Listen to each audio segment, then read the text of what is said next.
안녕하세요. 오늘의 데일리 뉴스레터에 오신 것을 환영합니다. 1.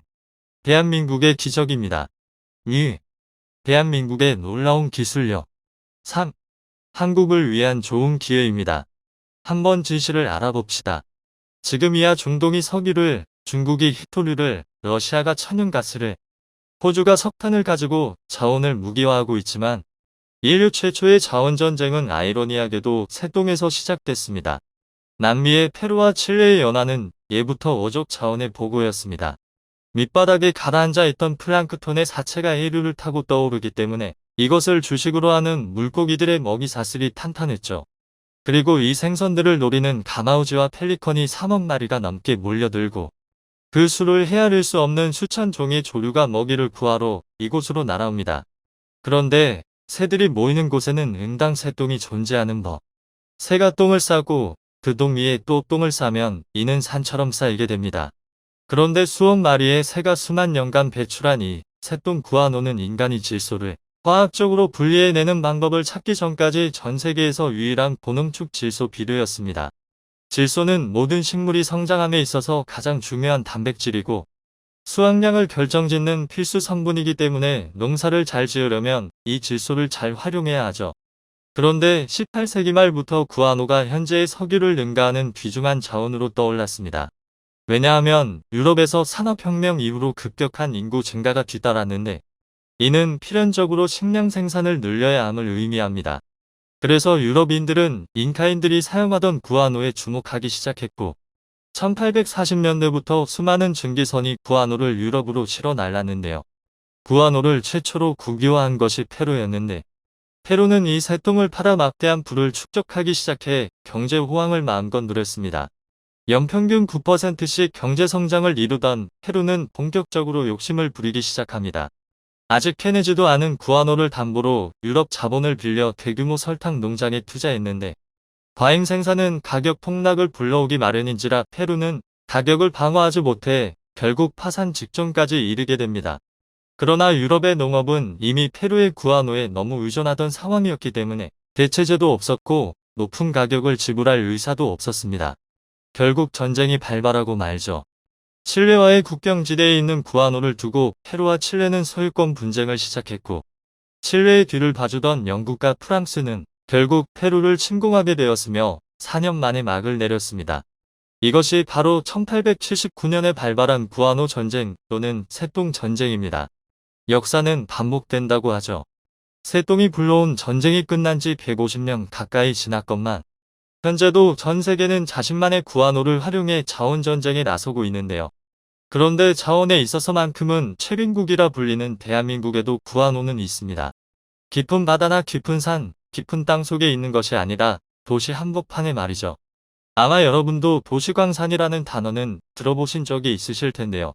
이는 해외 광산으로부터 희귀금속을 얻는 것이 어려워지면서 자원 빈국의 새로운 생존 수단으로 떠올랐지만 뿐만 아니라 고갈되는 자원을 보호하는 차원에서 자연을 보호하는 차원에서 또는 버려지는 자원을 재활용해 더 유용한 자원으로 활용한다는 차원에서 주목받는 기술인데요.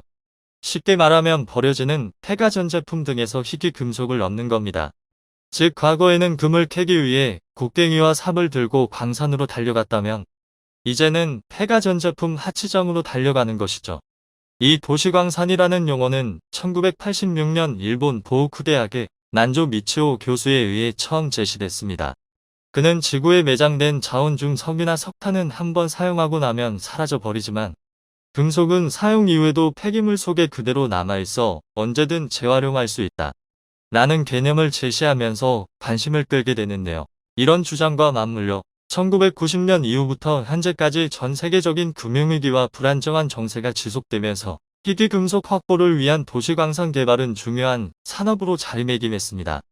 그렇다면 이 도시광산 기술로 얻을 수 있는 희귀금속은 광산 채굴과 비교했을 때 효율이 있을까요? 지난 2016년 전남 해남에서는 한국지질자원연구원이 개발한 지질 탐사 기술로 지하 300m에 묻힌 약 21만 톤의 금광석을 발견했는데 이를 채굴하면 금 627.5kg을 추출할 수 있다고 알려졌습니다. 즉, 1톤의 금광석에서 3G의 금을 회수할 수 있는 것이죠. 그러나 이에 반해 폐유대폰 1톤에는 금 200에서 400g뿐 아니라 은 3kg, 구리 131kg, 주석 13kg, 니켈 16kg 등 총 16종의 금속이 들어 있습니다. 즉, 도시광산의 저온 매장량이 천연광산보다 월등하다는 겁니다. 특히 폐가 전 제품은 희소 금속을 많이 함유하고 있는데 자동차는 크롬, 망간, 니켈 등 희소 금속이 4.5kg 들어있고 냉장고, 에어컨에 들어가는 모터에는 335g, TV, PC의 LCD 패널에는 약 344g의 희소 금속이 들어있습니다. 수명이 다한 가전제품, 휴대전화, 컴퓨터는 폐기물 취급을 받지만 내장량과 경제적 가치 측면에서는 광산의 원석만큼이나 가치가 있는 셈입니다. 현재 전 세계에서 매년 버려지는 전자 폐기물이 약 5천만 톤을 웃돕니다. 그 중에서 재활용되는 비율은 불과 17% 수준으로 대부분의 전자기기는 버려지거나 소각돼 환경오염을 유발하는데요. 더구나 전자기기의 사용률은 매년 높아져 2030년쯤에는 전자 폐기물이 7,400만 톤에 이를 것으로 예상되는 만큼 도시 광산 기술에 대한 관심이 고조되고 있습니다. 그렇다면 한국의 도시광산 기술은 어느 수준까지 도달했을까요? 얼마 전 한국과학기술연구원의 물자원 순환연구단은 폐기물에 포함된 금을 99.9% 효율로 회수하는 소재를 개발했습니다. 자동차나 석유화학 등 여러 산업에서 발생하는 폐기물 속 귀금속을 재활용할 수 있게 된 것인데 연구팀은 다층으로 이루어진 내부 구조를 고분자 껍질이 감싸고 있는 캡슐형 소재를 개발했습니다. 이 소재는 금이온을 캡슐 내부에 가둬 회수하는데 다층으로 이루어진 내부 구조에는 금이온에만 반응하는 장치를 두었는데요. 캡슐의 고분자 껍질은 금이온은 통과시키지만 금과 함께 존재하는 부유 고형 물질은 통과시키지 않아 내부 구조가 막히는 현상을 방지하게 됩니다. 덕분에 기존의 흡착 소재들과는 비교할 수 없는 회수 효율을 얻게 됐죠. 효율이 세계 최고 수준인 99.9%에 이릅니다. 더구나 해당 소재를 10회 재사용해도 이 성능을 유지하기 때문에 폐가 전 제품에 포함된 금을 거의 대부분 회수할 수 있게 됩니다. 이런 연구 결과는 지난 4월 국제학술지인 케미컬 엔지니어링 저널에 게재됐습니다. 연구팀이 공개한 사진을 보면 금을 함유한 폐액을 새로 개발한 캡슐형 소재를 통해 회수 공정을 거치면서 소량의 금을 추출해냈는데 아주 적은 양에서 추출한 금의 양이 상당합니다. 만약 이만큼의 순수한 금을 얻기 위해 필요한 금광석의 양은 상당할 텐데 새삼 대단한 기술이라는 생각이 듭니다. 우리나라의 도시광산 업체 수는 2008년 363개에서 2016년 1026개로 증가했고 아마 현재는 더 많아졌을 것으로 생각됩니다. 회수 가능 금속 종류도 2009년 14개에서 2016년 28개로 늘어나는 등 도시광산 기술은 매년 진화하고 있습니다. 한국의 대표적인 도시광산 기업으로는 성일하이텍이라는 기업이 있는데 이 기업은 전기차 배터리 등의 2차 전지 부산물에서 코발트, 니켈, 망간, 리튬 등 고부가 가치 자원을 회수하고 습식 재련 기술을 통해 금, 은, 백금 등을 추출하고 있습니다. 특히 배터리 회수 기술을 보유한 국가는 극소수에 불과합니다. 글로벌 업체인 덴마크의 유미코아가 리튬형 배터리에서 가치 있는 금속을 뽑아내기 시작한 것은 고작 4에서 5년밖에 안 됐고 중국의 3대 폐배터리 재활용 업체들은 전부 광산을 소유하고 있습니다. 리튬형 배터리로 국한한다면 블랙 파우더로 분해한 후 코발트, 니켈 등의 유가금속을 뽑아내는 재활용 업력은 성일하이텍이 가장 오래됐습니다. 블랙 파우더에는 한국이 전부 수입에 의존하는 코발트, 니켈, 리튬, 망간, 브리그, 5대 유가금속이 전부 들어있는데 전부 뽑아내려면 습식 재련 기술이 있어야 합니다. 특히 망간의 경우는 추출 방법이 복잡해 습식 재련 외에는 추출 방법이 없죠. 이에 몇 년간의 연구 개발을 거쳐 습식 재련 방식으로 금속을 추출하는 기술을 개발한 성일하이텍은 이제 전기차 보급과 함께 쏟아져 나올 폐배터리 시장에서 고부가 가치를 창출하기 위해 만반의 준비를 갖추고 있습니다. 앞으로 한국 기업들의 도시광산 기술이 한국을 자원부국으로 만들어주기를 기대합니다. 그곳에서의 한류 열풍은 상상을 초월할 정도로 빠르게 성장하고 있으며 현재 정부 또한 랜드마크와 교량 건설에 한국 건설사를 적극 참여시켜 미래에 대비하려는 모습을 보이고 있어 외신마저 크게 놀라고 있는 상태입니다. 미국, 영국, 중국 등 세계 각국이 관심을 두는 작지만 강한 나라인데 이런 나라가 왜 한국과 협력하길 바라는지 자세한 이유 알아보겠습니다. 인구 44만 명을 보유한 작은 나라가 엄청난 자원 부국이 된 후 한국에게 모든 것을 맡기려 하고 있어 화제입니다. 말레이시아와 인도네시아가 양분하고 있는 보르네오는 세계에서 세 번째로 큰 섬입니다. 천연자원의 보고로 알려진 이 섬의 북단에는 또 다른 국가가 잘 잡고 있습니다. 제주도의 3배 정도 크기인 브루나이가 존재하고 있는 것입니다. 브루나이는 원유 덕분에 국민들이 세금 없이 엄청난 복지를 누리고 있습니다. 대학교까지 무상교육을 제공하며 용돈도 주고 병원비는 거의 무료입니다. 약 800원만 내면 추가 비용 없이 모든 의료 지원을 받을 수 있는 것입니다. 치료를 위해 해외 병원에 가더라도 마찬가지로 자금을 지원받을 수 있습니다. 유학 또한 공짜로 갈 수 있고 정부는 가정당 평균 4대의 차량을 지원해 차량 보급률은 미국에 이어 세계 두 번째를 기록하고 있습니다. 국왕 소유 자동차만 4,000대에 이르고 이를 관리하기 위한 정비사가 100명이나 존재하죠.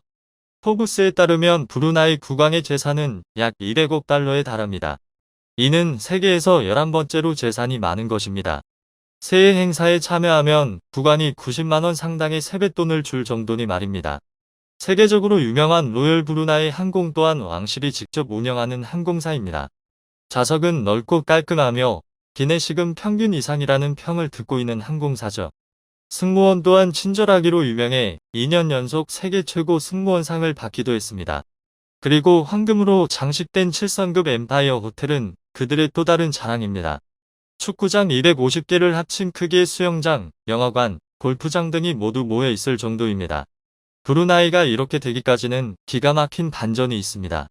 그들은 한때 15부터 17세기 보르네오 섬 전역과 북부 필리핀을 지배하는 광대한 영역을 지닌 막강한 나라였습니다. 그러나 유럽의 침략이 시작되면서 서서히 쇠락해간 역사가 있습니다. 1800년대부터 시작된 영국의 침입으로 국토가 대폭 쪼그라들었고 2차 세계대전 때는 일본군의 점령을 받기도 했습니다. 그 후 영국의 자치정부가 됐다가 1984년 최종 독립을 했던 나라입니다. 브루나이가 두 조각이 난 것 또한 영국 식민지의 결과였습니다. 영국은 브루나이 중간 림망 지역을 장악해 사라왁에 포함시켰고 그 후 사라왁은 말레이시아로 합류되면서 현재 상태가 이어지고 있는 것입니다. 그들은 말레이시아의 영토 반환을 요구했지만 번번이 거부되어 왔습니다. 그러다 2009년 국병협정을 맺어 지금 상태로 분쟁이 종료된 상황입니다. 그런데 브루나이가 부국이 된 이유는 1920년대 영토와 주변 해역에서 발견된 막대한 석유 자원 때문입니다.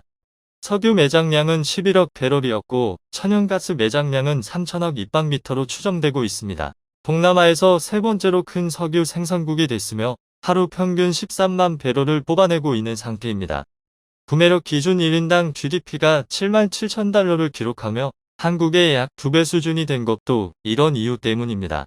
독일 15위, 한국 23위, 일본 28위보다 높은 세계 8위를 하고 있는 상황입니다. 브루나이는 1984년 독립 후 바로 한국과 수교를 한 바 있습니다. 볼키아 국왕은 독립 직후 한국을 방문하는 등긴밀한 관계를 타진해 왔습니다. 원유 대부분을 한국과 일본 등으로 보냈고 1972년부터는 LNG를 수출하기도 했습니다. 원유와 천연가스는 브루나이 경제의 근간입니다. 주요 수출품 중 광물성 연료가 89%에 이를 정도입니다. 한국 또한 1997년부터 연간 100만 톤가량의 LNG와 석유를 도입해왔습니다. 한국이 브루나이 자원 수출국 중 두 번째를 차지했던 것입니다. 브루나이는 2008년 대우조선해양에 두 척의 LNG 운반선을 발주했으며 현대중공업 또한 여러 척을 수주해 2015년 인도한 바 있습니다. 하지만 석유 자원은 무한정 있는 것은 아닙니다. 현재 운영 중인 가스전들은 2034년 이후 생산 종료가 예정되어 있습니다. 그들은 자원 의존도를 낮추고 산업을 다각화하기 위해 한국과의 협력을 원하고 있습니다. 2018년에는 포스코 대우와 LNG 밸류체인 확보를 위한 MOU를 체결했고 신규 가스전의 탐사부터 판매까지 관련 사업을 한국과 함께 하자고 제안해왔습니다. 2019년 정상회담 때는 브루나이가 LNG 장기 계약을 진행하면 한국이 적극 참여하겠다는 약속을 하기도 했습니다. 이는 최근처럼 에너지 가격이 급등하는 상황에서 큰 힘이 되는 내용입니다. 우리 기업들은 1970년대부터 브루나이에서만 50여 건의 건설 사업을 수주하며 인프라 구축의 핵심 역할을 하고 있습니다. 그 중에서도 대림 산업이 브루나이를 사로잡은 매력은 신뢰와 기술력입니다. 그 나라의 문화와 관습을 존중하며 이에 철저히 맞추는 행보를 보였던 것입니다. 대림 산업은 1970년 LNG 플랜트 개수공사로 브루나이와 첫 인연을 맺은 바 있습니다. 이후 14건의 사업을 추가로 따냈고 2013년 수주했던 브루나이 최초의 사장교 리파스 대교는 이 나라의 랜드마크로 자리 잡아 왔습니다. 이는 향후 템부롱 대교 수주로도 이어졌던 상황입니다. 도심강을 가로지르며 세워진 리파스 대교의 수주 과정은 쉽지만은 않았습니다. 현지 기업만 참여할 수 있다는 제약이 있었는데 대림산업은 현지 업체 수위와 컨소시엄을 맺어 입찰 자격을 얻었던 상황입니다. 첫 특수 교량이다 보니 기술적인 측면과 디자인적 요구사항 또한 상당했습니다. 대림산업은 이슬람 사원을 상징하는 돔 모양을 디자인해 주탑에 적용했고 1층에는 이슬람 기도실을 만드는 등 현지화에 최적화된 형태로 제안을 했습니다. 9.5톤 무게의 돔을 주탑 정상에 안착시켰을 때는 감탄사가 쏟아져 나왔죠. 그렇게 현지에서 가장 높은 157m의 구조물이 탄생했던 것입니다. 주탑 높이는 국왕의 생일인 영어식 표기를 따서 정해졌습니다. 그렇게 리파스 대교는 2017년에 완성됐고 기존 40km를 돌아가야 하는 거리는 607m로 줄어들었습니다. 성공적인 건설 과정은 동남아 최대 길이 다리 30km인 템부롱 대교 수주로 이어졌던 상황입니다. 기존까지만 해도 동서로 갈라진 영토는 브루나이의 큰 골칫거리였습니다. 오가기 위해서는 항상 말레이시아를 경유해야 했고 추가 비용까지 발생했기 때문입니다. 브루나이가 이를 해결하기 위해 선택한 나라는 한국이었습니다.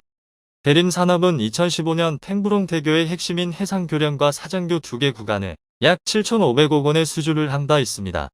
해상교 부분만 무려 14.5km로 인천대교와 비슷한 규모입니다. 브루나이 역사상 가장 큰 교량 사업으로 총 사업비는 2조 원에 달했습니다. 이때 중국은 강력한 저가 공세를 폈지만 승리는 한국이었습니다.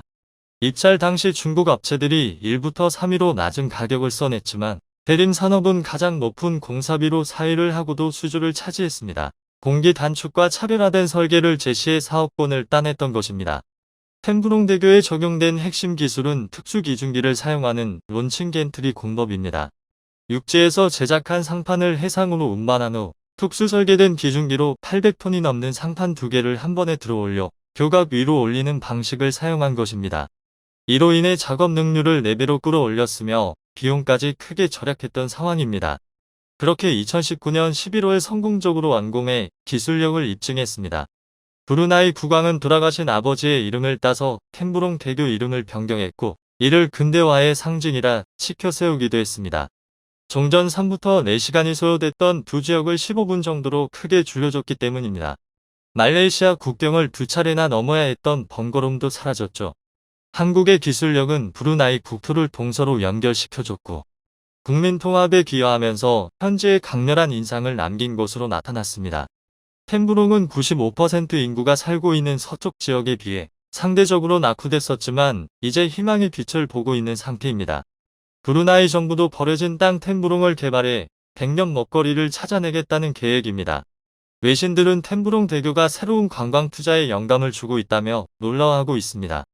올해 해외 건설 SOC 부분 최우수상으로도 템부롱 대교가 뽑혀 대림 산업이 특수교량의 강자임을 재입증시켜주고 있습니다. 세계 특수교량은 한국과 중국, 일본이 치열하게 경쟁하는 시장이죠. 한국은 그 밖에도 다양한 랜드마크를 건설했는데 경남 기업은 국왕직위 25주년을 기념해 최대규 모스크를 건설하기도 했습니다. 결국 한국에 대한 이미지는 크게 좋아졌고 한류 또한 급속도로 퍼지고 있습니다. 한국 문화를 좋아하는 이들이 자발적으로 참여해 K-POP 행사가 열릴 정도입니다. 이슬람 문화를 가지고 있는 지역이라 예술 행사를 개최하려면 정부와 협의가 필요한데 현지 정부 또한 한국을 배우는 것을 적극 권장하고 있어 문제가 없습니다. 최근 5년 사이 한식당이 크게 늘어나 매운 닭갈비와 떡볶이 등이 인기를 끌고 있는 상태입니다. 볼키아 국왕의 여동생 마스나 공주는 김치를 즐기는 것으로도 유명합니다. 한류의 인기에 힘입어 한국어 학습에 대한 관심도 높아지고 있습니다. 현재 브루나이 국립대학에 한국어 과정이 개설돼 있을 정도입니다. 그리고 태권도를 배우는 이들도 넘쳐나 한국 문화에 대한 선호도를 실감시키고 있습니다. 그리고 기아차는 점유율을 20%대까지 끌어올리며 토요타를 밀어내고 있습니다. 코로나 전 브루나이를 찾은 한국인은 연간 1만 5천 명 정도였습니다. 그리고 한국을 찾은 브루나이 국민 또한 5천 명 가까이나 됐습니다. 한국 인구가 100배 이상 많다는 점에서 인기를 알 수 있는 대목입니다. 코로나 전 브루나이를 오가는 항공편은 주 4회였고 최근에도 관광 상품을 같이 개발하자고 제안해 오고 있습니다. 브루나이는 한국의 전통 우방국이라는 평가를 받고 있는 상황입니다. 유엔과 국제사회에서 한국의 입장을 적극적으로 지지하기 때문입니다. 최근에도 일본이 트집을 잡아 한국의 가입에 반대하던 CPTP와 태평양 동반자 협정에 브루나이는 적극적으로 한국을 옹호하며 호주에 이어 두 번째로 찬성 의사를 표하기도 했습니다. 그들은 관광, 정보통신, 제조업, 농수산업 등 거의 전 분야에서 한국과의 협력을 희망하고 있습니다. 이를 위해 한국 특허를 그대로 인정하는 특허 인정 제도를 도입했을 정도입니다. 이는 높은 신뢰가 없으면 불가능한 일입니다. 한국과 미래를 만들고 있는 브루나이 지속적 협력 관계를 이어가길 바랍니다. 지난 몇 년간 전 세계 제조업의 방향성은 인건비와 세금이 저렴하고 환경 규제가 거의 없는 개발도상국에 공장을 지어 제품의 원가를 낮춘 뒤 마진을 높이는 경영 전략을 채택해 왔습니다. 그 결과 삼성과 애플의 스마트폰 공장은 베트남과 중국 등지로 퍼져나갔으며 스마트폰의 부품을 공급하는 협력 업체들도 삼성과 애플을 따라서 개발도상국으로 이전하게 되었는데요. 그런데 이런 흐름이 최근 들어서 급변하고 있습니다. 미국을 중심으로 자국 우선주의가 퍼지면서 미국의 물건을 팔기 위해선 미국의 공장을 지으라는 정치 경제적 압박이 들어오기 시작했으며 이런 압박은 우리 기업들뿐만 아니라 전 세계 기업들에게 정확히 먹혀 들어가고 있습니다. 미국은 현재 중국보다 20%가량 큰 규모의 시장을 가진 경제 대국이기에 미국 시장을 놓치고 싶지 않은 기업들은 울며 겨자 먹기로 미국의 요구를 따를 수밖에 없는 상황입니다. 그런데 이 과정에서 한국 기업들의 막대한 손해가 예상되는 등 우리 경제에 적지 않은 타격이 올 것이란 전망이 나오고 있는 가운데 현실적으로 미국의 공장을 확보한 기업들 이외의 모든 기업들이 국적을 불문하고 손해를 볼 수 있다는 전망이며 특히 해외 공장을 가지고 있는 미국 기업들마저 미국 현지의 공장을 건설하지 않을 경우 똑같은 손해를 보게 될 전망입니다. 미국의 이런 조치는 사실상 중국을 겨냥하고 있다는 정치 경제 전문가들의 주장이 나오고 있는데 현재 중국은 미국에 가장 많은 수출을 하며 가장 많은 무역 흑자를 거두고 있는 국가이기 때문입니다. 이런 기조는 지난 20년 이상 이어져 왔기에 현재 중국을 군사 경제 대국으로 만들어준 것은 다름 아닌 미국이라는 비판이 나오고 있는데요. 미국은 이런 중국을 견제하기 위해 각종 첨단 산업에서 사용되는 중국산 원재료와 가공품을 원천 차단한다는 입장입니다. 대표적으로 전기차 배터리에 필요한 원재료의 상당수는 중국이 시장 주도권을 쥐고 있습니다. 이로 인해 전 세계의 친환경 정책 속에 중국이 가장 큰 이익을 얻게 되는 아이러니한 상황이 나오고 있으며 우리 기업들도 중국산 원재료에 대한 의존도가 상당히 높기에 미국의 이번 정책에 큰 타격을 받을 것이란 전망이 지배적이었지만 한국은 역사적으로 위기를 기회로 만드는 능력이 뛰어나 이번 위기도 헤쳐나가는 것은 물론 오히려 새로운 도약의 기회로 삼으며 글로벌 자원 시장에서 독점적인 위치로 올라선다는 소식을 자세히 알아보겠습니다. 지난 8월 미국의 중간선거를 앞두고 바이든 행정부는 다급하게 인플레이션 감축법 이라 법안을 제정하면서 국내 자동차 업체로는 현대기아의 전기차가 가장 큰 타격을 받을 것으로 예상되었습니다. 현대기아 전기차는 대부분 한국에서 생산되어 미국으로 수출되고 있으며 다른 일본이나 유럽산 전기차는 현재 미국 시장에서 존재감이 없는 것과 비교해 한국의 전기차는 테슬라에 이어서 미국 시장 점유율 2위를 기록하고 있습니다. 다른 어떤 전기차보다 빠르게 성장하면서 시장을 장악해가고 있었기에 이번 일화 법안은 더욱 타격이 클 것으로 예상되었지만 지난 11월 미국 중간선거 이후 일화 법안이 조금씩 완화되는 움직임이 포착되고 있습니다. 우선 올해 안으로 시행이 예정된 일정이 내년 3월으로 전면 연기되었고 여기에 현대차에겐 전기차 리스 분야에서 보조금을 100% 지급한다는 조항을 포함시켜 국내 전기차 업계가 이라 걱정을 한숨 덜었다는 평가가 나오고 있습니다. 미국 자동차 시장에서 리스 비율은 40%에 육박하며 전기차를 리스로 구매할 때 친환경 보조금을 100% 받는다면 현재 40%의 리스 비율이 훨씬 더 늘어날 가능성이 있습니다. 이렇게 절반가량의 걱정을 덜은 한국의 전기차 업계는 미국의 일화에 대응하기 위한 원자재를 공격적으로 확보하고 있습니다. 현재 국내 배터리 업체인 LG에너지솔루션과 포스코 등 많은 기업들이 미국, 호주, 캐나다부터 칠레, 아르헨티나까지 배터리에 필수적으로 필요한 원자재 공급망을 확보하고 있습니다. 호주에서는 5년간 5만 톤 이상의 수산 화리튬을 공급받는다는 계약을 했고, 캐나다에서는 31개 핵심 광물에 대한 양해각서 MOU를 체결했습니다. 이어서 포스코에선 아르헨티나의 리튬 호수에 대한 소유권과 개발 권한을 확보해 연간 12만 톤이 넘는 수산 화리튬을 생산할 수 있게 되었습니다.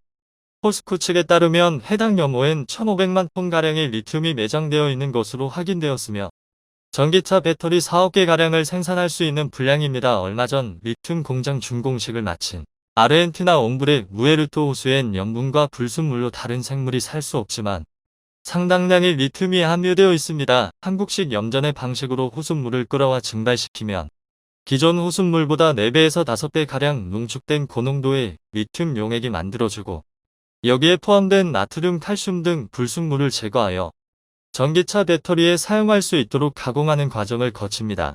현재까지 확인된 매장량 규모로 봤을 때 한국에서 사용되는 배터리와 수출하는 배터리를 합쳐 100년 이상 사용할 수 있는 리튬이 존재하며 2030년 한국의 리튬 생산 규모는 세계 1위까지도 노려볼 만하다는 소식입니다.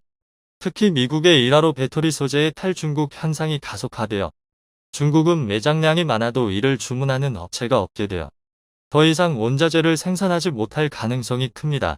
게다가 포스코의 리튬 호수엔 아직까지 탐사가 안 된 부분에서 채산성이 있는 리튬 매장지가 계속 확인되고 있기에 앞으로 이곳에 묻힌 리튬 매장량은 대늘어날 것으로 보입니다. 그런데 여기에 한 가지 문제가 있습니다. 아르헨티나는 미국과 FTA를 맺지 않고 있어 배터리 보조금 지급 대상 국가에 해당하지 않습니다.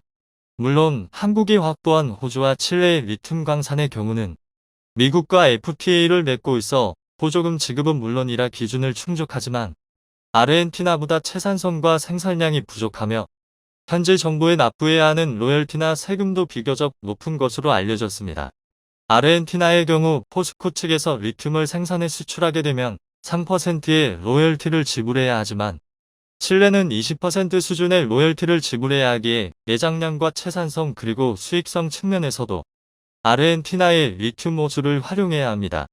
그런데 때마침 미국과 아르헨티나는 현재 FTA 관련 협상 중이고 세부 내용을 조율 중이라고 알려져 관세 문제가 해결될 조짐이 보이고 있습니다. FTA 관련 협상은 여러 경제적인 이해관계가 달려있기에 체결까지 시간이 굉장히 오래 걸리며 체결 여부도 불투명합니다. 그런데 미국과 아르헨티나가 FTA를 맺지 않아도 한국이 전기차 배터리 보조금을 확보할 수 있는 방법이 등장했습니다. 현재 아르헨티나에서 생산된 리튬의 원재료를 한국으로 수입하여 수산화 리튬으로 가공하고 배터리 업체에 납품하면 일하의 생산 조건을 만족하게 됩니다. 일하 배터리 관련해서는 배터리를 구성하는 핵심 광물의 40% 이상을 미국 또는 미국과 자유무역 협정 FTA를 맺은 국가에서 채굴 및 가공을 해야 보조금을 지급한다는 것으로 한국은 미국과 FTA를 맺고 있기에 이런 조건을 만족하는 것입니다. 무엇보다 아르헨티나는 미국과 정치 경제적으로 분쟁이 없기에 이런 전략이 가능합니다. 중국의 경우는 이라 관련 법상 중국산 원재료를 원천적으로 금지하고 있어 중국 원재료를 수입해 한국에서 가공한 뒤 미국에 수출하는 방법이 통하지 않습니다. 여기에 오래전부터 한국은 아르헨티나를 포함한 남미 4개국과 FTA를 추진하고 있었지만 코로나 상황 이후 협상이 중단된 바 있습니다. FTA 협상을 지난해부터 재개하는 가운데 남미 4개국, 그 중에서도 아르헨티나와 FTA가 체결되면 우리가 현지에서 확보한 리튬과 같은 천연자원을 한국으로 수출한 뒤 한국에서 가공하여 배터리에 원료로 사용할 수 있게 됩니다. 물론 아르헨티나와 FTA가 체결되지 않더라도 미국의 보조금 100%를 받을 수는 있지만 FTA가 없다면 한국으로 리튬을 수입하는 과정에서 관세가 발생해 원가 상승의 요인이 있습니다. 한국이 어려운 상황 속에서 해답을 찾아내는 것은 물론 오히려 자원 분국으로 가게 될 길이 열리자 미국과 중국은 크게 당황하고 있습니다. 현재 미국에 진출한 한국의 배터리 3사는 2030년이 되기 전에 미국 내 배터리 시장 점유율 75%를 달성하게 될 전망입니다. 현재 미국에 진출한 배터리 기업들 중에서 미국 기업은 단 한 곳도 없으며 한국이 독과점하고 있습니다. 유럽의 배터리 기업들도 미국 시장 진출을 원하고 있지만 아직 배터리 제조 기술력이 부족해 고객사 확보가 되지 않아서 자국 기업에 보조금을 주는 유럽에서만 공장을 건설 중인 상황입니다. 결과적으로 미국은 일화를 통해 중국을 견제하고 미국 시장을 점령한 한국의 배터리 기업들에게 추가적인 세금을 거두려는 속셈이었지만 한국 기업들이 까다로운 일화 요건을 충족시킬 방법을 찾아내 미국은 한국의 배터리 업체들에게 한 개당 수백만 원에 달하는 보조금을 지급하게 되었습니다. 중국에서도 비상이 걸렸습니다. 현재 글로벌 1위 배터리 기업은 중국의 캐틀이지만 이들의 매출은 대부분 중국 내 물량에 한정되어 있습니다. 여기에 미국의 일화와 유럽의 원자 제법으로 글로벌 자동차 제조사들이 중국제 배터리 탑재를 회피하고 있습니다. 이에 캐틀을 비롯한 중국의 배터리 업체들은 더 이상 중국에서만 생산하지 않고 다른 글로벌 배터리 기업들처럼 미국과 유럽 지역에 신규 공장을 건설하기 위한 검토에 나섰지만 중국 당국에서 미중 갈등을 원인으로 중국 배터리 기업의 미국 신규 공장 건설을 허가하지 않고 있습니다. 중국 측의 자존심이 걸린 일이긴 하지만 이런 조치는 중국 배터리 기업에겐 굉장한 손해가 됩니다. 지금 당장은 중국에서 쏟아져 나오는 배터리로 점유율 1위를 하고 있지만 당장 2025년만 해도 한국의 배터리 공장이 미국과 유럽에서 완공되기 시작하면서 일화와 원자 제법을 무기로 현지 배터리 시장을 장악해 나갈 것이 불보듯 뻔하기 때문입니다. 결과적으로 미중 갈등으로 인해 자신들이 1위 하던 배터리 분야를 눈뜨고 한국에게 빼앗기게 생긴 상황입니다. 여기에 한국 기업들은 현지에서도 민심을 크게 얻고 있습니다. 특히 경제적으로 어려운 아르헨티나의 조단위 투자를 통해 막대한 일자리 창출과 경제 활성화를 동시에 하고 있습니다. 이런 민간교류로 한국의 이미지와 국격이 상승한다면 현재도 도입 논의가 나온 FA50 경공격기와 이바퀴 한국산 방산 장비 등 다양한 교류가 추가적으로 생길 가능성이 높아집니다. 영상이 도움이 되셨다면 구독과 좋아요 부탁드리며 오늘도 감사합니다. 최고로 멋진 하루 보내시길 바랄게요.